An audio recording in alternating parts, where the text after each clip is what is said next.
Hello students, क्या हाल चाल, कैसे हैं सब।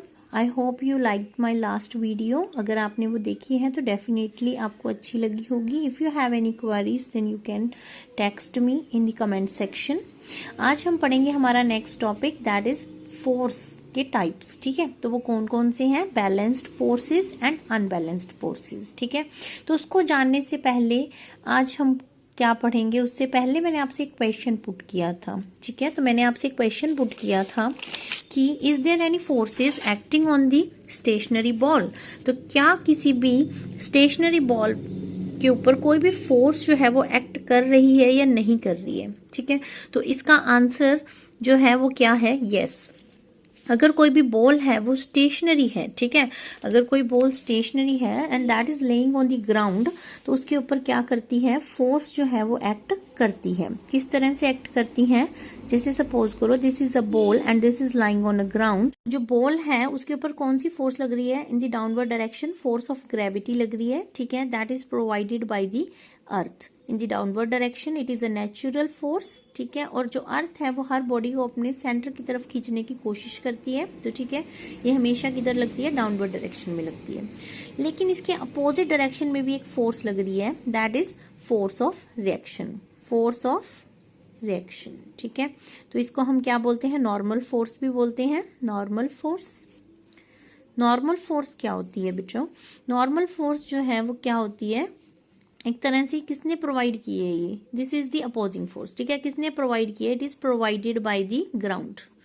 ठीक है, provided by the ground, ground ने प्रोवाइड की है to balance the force of gravity. ठीक है, इन दोनों को बैलेंस करने के लिए ये फोर्स जो है वो अप्लाई की गई है इन दी अपोजिट डायरेक्शन। ठीक है, तो अगर देखो इक्वल एंड अपोजिट एक फोर्स है जो लग रही है, तो वो एक दूसरे के इफेक्ट को क्या कर देगी, कैंसिल आउट कर देगी, जिसकी वजह से ये बॉडी जो है वो क्या रहेगी, स्टेशनरी रहेगी, मूव नहीं कर पाएगी। ठीक है, तो इसका आंसर आपको समझ में आया कि अगर कोई बॉडी रेस्ट में है तो भी उसके ऊपर क्या लगती हैं, फोर्सेस लगती हैं। ठीक है, but they are in opposite direction, they are equal and opposite to each other, that's why they nullify their effect.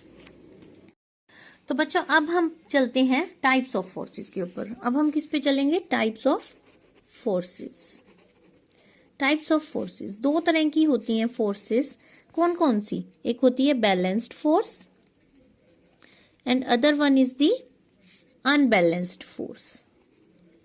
ठीक है, एक बैलेंस्ड फोर्स होती है और दूसरी होती है अनबैलेंस्ड फोर्सेस। दो तरह की हमारे पास फोर्सेस होती हैं। ठीक है, तो फर्स्ट हम पढ़ेंगे what are the balanced forces. ठीक है, what is balanced force, balanced force क्या होती हैं, आपको उसके नाम से क्लियर होगा। बैलेंस मतलब जो एक दूसरे को बैलेंस कर रही हैं। ठीक है, उनका जो नेट इफेक्ट जो है वो एक तरह से क्या आएगा, हमारे पास जीरो आएगा। इसको हम अच्छे से पढ़ते हैं। बैलेंस्ड फोर्सेस क्या होती हैं, balanced forces are the forces that does not cause motion of a body, that is net force जो है on the object will be zero. यही इसका एग्जाम्पल है जो मैंने अभी आपको समझाया। अभी मैंने जो आपसे क्वेश्चन पुट किया था, ये स्टेशनरी बॉल का इसका एक क्या हो जाएगा, ये एग्जाम्पल है। ठीक है, स्टेशनरी बॉल है that is laying on the ground, तो इसके ऊपर हम क्या हो रही थी, दो फोर्सेस एक्ट कर रही थी। ठीक है, लेकिन इसका जो इफेक्ट था, इसके इफेक्ट को क्या कर रहा था, कैंसिल कर रहा था। तो इसका मतलब यहाँ पर जो नेट फोर्स हमारे पास आई वो क्या आ गई, जीरो आ गई। इसको बेहतर तरीके से समझने के लिए मैं आपको एक और बेटर वे से एग्जांपल देके आपको समझाने की कोशिश करती हूँ। देखो बच्चों, if we have a block, ठीक है, सपोज आपके पास एक ब्लॉक है। ठीक है, यहाँ पर आपका फ्रेंड खड़ा है A and here you are standing, say your name is B. ठीक है, तो दो बच्चे हैं ए और बी, दोनों क्या कर रहे हैं, इस ब्लॉक को धकेल रहे हैं। क्या कर रहे हैं, धकेल रहे हैं। पर ठीक है, ए ने इसके ऊपर प्रेशर लगाया इन दिस डायरेक्शन, कितना फोर्स लगाया इसने, 80 न्यूटन फोर्स लगाया। ठीक है, बी ने इसके ऊपर फोर्स लगाया इन डिफरेंट डायरेक्शन। ठीक है, अपोजिट डायरेक्शन में एक दूसरे के दोनों क्या लगा रहे हैं, फोर्स लगा रहे हैं। बट जो इनका मैग्नीट्यूड है फोर्स का 80 न्यूटन है, मतलब दोनों का जो मैग्नीट्यूड है वो क्या है, सेम है। इसका मतलब क्या हुआ, जितने फोर्स से इसने धकेला उतने ही फोर्स से इसने धकेला, तो क्या वो चीज जो है वो अपनी जगह से हिल पाएगी, नहीं हिल पाएगी। ठीक है, दोनों की जो डायरेक्शन है वो क्या है, अपोजिट है। तो इसका मतलब जो नेट फोर्स जो है, नेट फोर्स हमारे पास कैसे आएगी, ठीक है, जैसे हम इसको लिख लेते हैं A and this is B, ठीक है। सपोज एफ ए, फोर्स ए कितनी थी 80 न्यूटन और फोर्स बी कितनी है 80 न्यूटन। तो नेट निकालने के लिए हमें क्या करना पड़ता है, दोनों को माइनस करना पड़ेगा, ठीक है। तो दोनों फोर्सेस को जब हम माइनस करेंगे तो हमारे पास रिजल्टेंट क्या आएगा 0 न्यूटन। तो इसका मतलब उसके ऊपर रिजल्टेंट वैल्यू जो है, नेट फोर्स की जो वैल्यू है वो कितनी आ गई है 0 न्यूटन आ गई है। इसका मतलब जो बॉडी है वो कौन सी स्टेट में रहेगी, it will remain in the state of rest, ठीक है। तो बॉडी किस स्टेट में रहेगी बच्चों, it will remain in the state of rest. तो ठीक है, इससे आपको समझ में आया कि जो बैलेंस्ड फोर्सेस होती हैं, balanced forces does not change the state of the object, ठीक है। अगर वो रेस्ट में है तो वो रेस्ट में ही रहेगा, मतलब आप उसकी स्टेट को चेंज नहीं कर पाएंगी, ठीक है। सपोज एक और एग्जांपल लीजिए, आपने क्या किया, आपके पास एक बुक है, ठीक है। तो एक तरफ से आपका फ्रेंड खींच रहा है, दूसरी तरफ से आप खींच रहे हैं उस बुक को, ठीक है। लेकिन वो दोनों का जो फोर्स है, दोनों के जो मैग्नीट्यूड ऑफ फोर्स की अगर हम बात करें तो वो क्या है, सेम है, ठीक है। जितना 20 न्यूटन का फोर्स आपने लगाया 20 न्यूटन का ही उसने लगाया। तो दोनों का जो रिजल्टेंट मिलेगा हमें, जो नेट फोर्स की वैल्यू आएगी, that will comes out to be 0, क्योंकि दोनों एक दूसरे के इफेक्ट को क्या कर रहे हैं, नलिफाई कर रहे हैं, ठीक है, कैंसिल कर रहे हैं। इस वजह से उसके अंदर कोई भी मूवमेंट नहीं हो पाएगी, ठीक है बच्चों। इतना आपको समझ में आया, ठीक है। तो यहाँ पर एक और एग्जाम्पल मैंने लिया है जिससे मैं आपको और बेहतरीन वे से समझाने की कोशिश करूँगी, अगर आपको अब तक भी बैलेंस्ड फोर्सेस के बारे में समझ नहीं आया है, ठीक है। तो यहाँ पर हमने लिया एक ब्लॉक, ठीक है, we again taking a block and here there are the 4 forces acting on this block right now. कौन कौन सी एक्ट कर रही है देखो बच्चों, ठीक है। डाउनवर्ड डायरेक्शन के अंदर कौन सी एक्ट कर रही है, फोर्स ऑफ ग्रेविटी, ठीक है। ये आपको पता है कि ग्रेविटी का जो इफेक्ट है वो कहाँ लगेगा, towards the centre of the earth, ठीक है। तो force of gravity that is provided by the earth, तो वो कहाँ लग रही है, that is in the downward direction. उसके अपोजिट कौन सी फोर्स लग रही है, नॉर्मल रिएक्शन, ठीक है। तो इधर वाली साइड देखो, ये पर्सन है जो क्या कर रहा है, इसको पुश कर रहा है, इस ब्लॉक को क्या कर रहा है, पुश कर रहा है, ठीक है। तो इस पर्सन ने इसके ऊपर फोर्स लगा दिया Fp and here the different force, the another force is acting on this block, that is the force of friction, ठीक है। तो इसके अपोजिट डायरेक्शन में कौन सी फोर्स लगी हुई है, फोर्स ऑफ फ्रिक्शन। इस वजह से ये बॉडी जो है वो मूव नहीं कर पा रही है, क्योंकि ये दोनों एक दूसरे को क्या कर रहे हैं, कैंसिल आउट कर रहे हैं, ठीक है। और ये जितना फोर्स लगा रहा है उसके इक्वल एंड अपोजिट कौन सी फोर्स लगी हुई है, यहाँ पर फोर्स ऑफ फ्रिक्शन, ठीक है। तो इसकी वजह से इन चारों का जो इफेक्ट है वो क्या आ रहा है, 0 आ रहा है। So the resultant value of the force will comes out to be 0, जिसकी वजह से ये ऑब्जेक्ट जो है वो अपनी जगह से मूव नहीं करेगा, ठीक है। जैसे कि अगर हम this is the X axis and this is the Y axis, ठीक है। अगर हम एक्स एक्सिस की बात करें तो रिजल्टेंट वैल्यू जो है वो एफ की क्या आएगी, एफ नेट हमने यहाँ पर लिख लिया, मतलब नेट फोर्स की जो वैल्यू है that will be force by the person, sorry I have written this in wrong way, it is y axis and this is x axis, ठीक है। तो x axis जो है वो क्या है, जितना फोर्स पर्सन ने लगाया माइनस ने कर दिया फोर्स ऑफ फ्रिक्शन, या फिर आप इसको इस तरह से भी लिख सकते हैं, force of friction minus force of the person, ठीक है। जितनी पुश, कितने फोर्स है वो पुश कर रहा है, उसके फोर्स को हमने माइनस कर दिया, then the answer will be comes out to be 0, ठीक है। In the same way if we talk about the Y axis, this is the Y axis, ठीक है, vertical axis.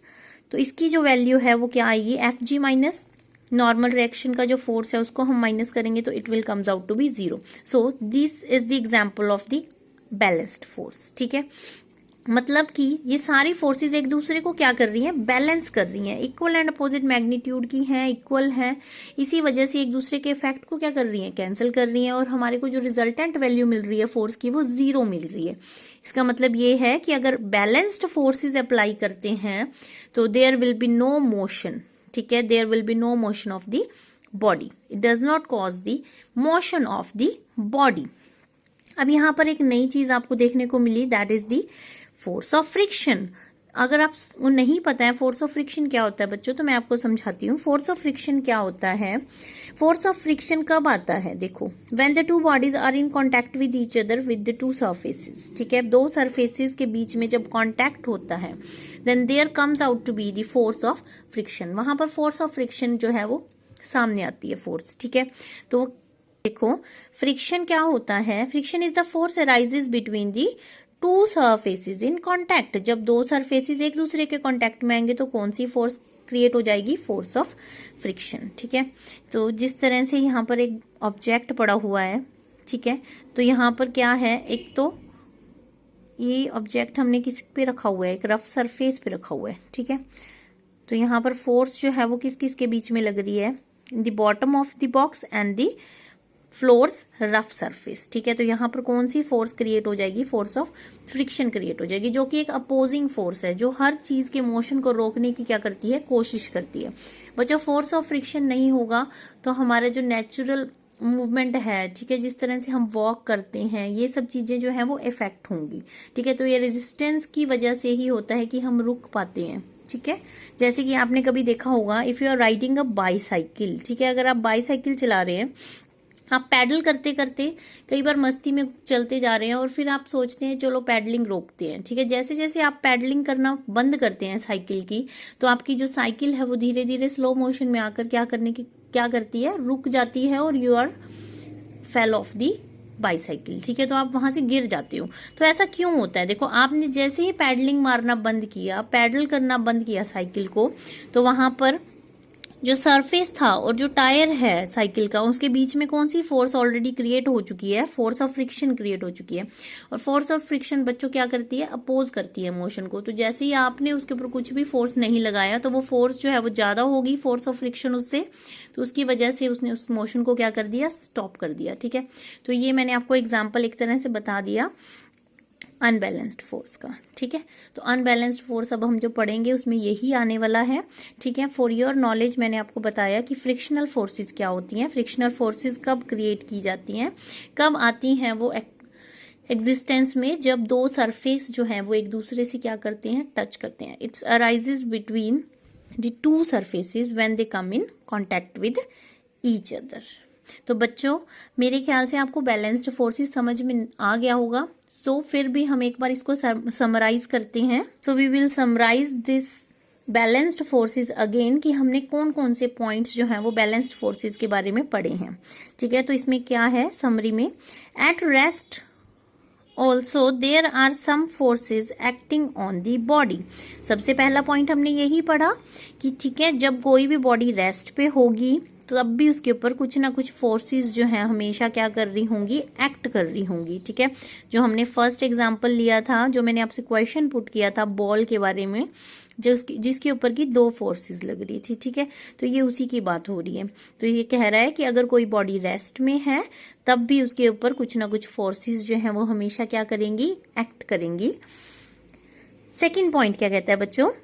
The equal and opposite forces that balances each other are called balance forces, ठीक है। जो equal and opposite forces act करती हैं इसके ऊपर, ठीक है, और जो एक दूसरे को बैलेंस कर रही हैं, एक दूसरे के इफेक्ट को कैंसिल कर रही हैं, ठीक है, उसको हम क्या बोलते हैं? बैलेंस फोर्सेस बोलते हैं।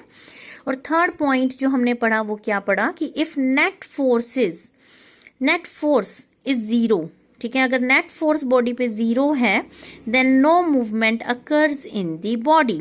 तो इसका मतलब उसके अंदर कोई भी मूवमेंट नहीं होगी। The body will remain in the state of rest. तो वो किस पे रहेगी? रेस्ट पे रहेगी।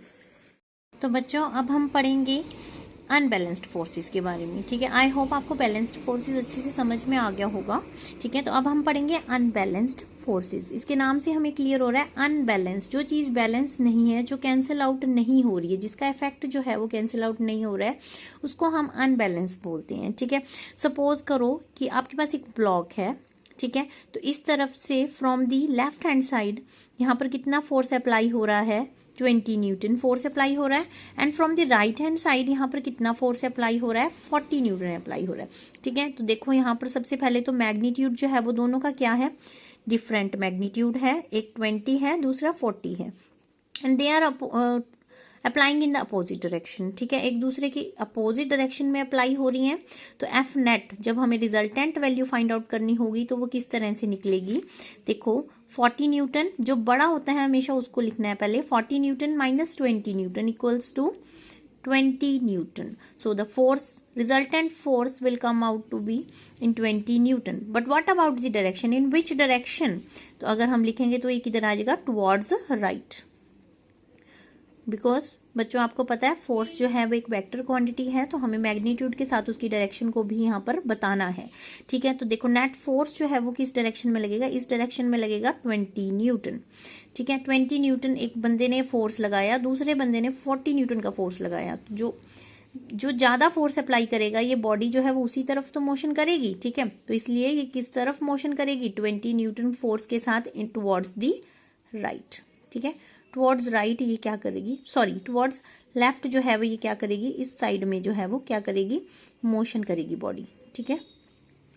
समझ में आई ये बात, ठीक है। जिसका मैग्नीट्यूड ज़्यादा होगा वो दूसरी बॉडी को क्या करवाएगा, मोशन करवाएगा, ठीक है, क्योंकि दूसरी तरफ उसका क्या हो जाएगा, मोशन हो जाएगा, क्योंकि इसका मैग्नीट्यूड ज़्यादा था। एक एग्जाम्पल से और समझो आप, जैसे कि आप सुबह सैर पे अपने डॉगी को लेके जा रहे हैं, ठीक है, सैर करवाने के लिए। Suppose you are having a dog in your house. तो जब आप उसको लेके जा रहे हैं तो कई बार कैसा होता है कि मस्ती के अंदर डॉग होता है, चलता चलता एकदम से भागने लगता है, जोर जोर से या फिर अपनी तरफ से बहुत ज़्यादा फोर्स अप्लाई करने लगता है। और वो क्या करता है, जैसे ही वो तेज़ी से जाने की कोशिश करता है आप उसके साथ ही भागते चले जाते हैं। मतलब आप अपनी तरफ से उसको खींचने की कोशिश कर रहे हैं लेकिन आप उससे नहीं खींच पाते। ये क्या हो गया, अनबैलेंस्ड फोर्स हो गया ना, कि जितना डॉग जो है वो फोर्स अप्लाई कर रहा है मूवमेंट के लिए उतना आप कर ही नहीं पा रहे हैं। आप उसको अपनी तरफ खींच रहे हैं लेकिन उस आपका जो फोर्स का मैग्नीट्यूड है वो क्या है, कम है, ठीक है।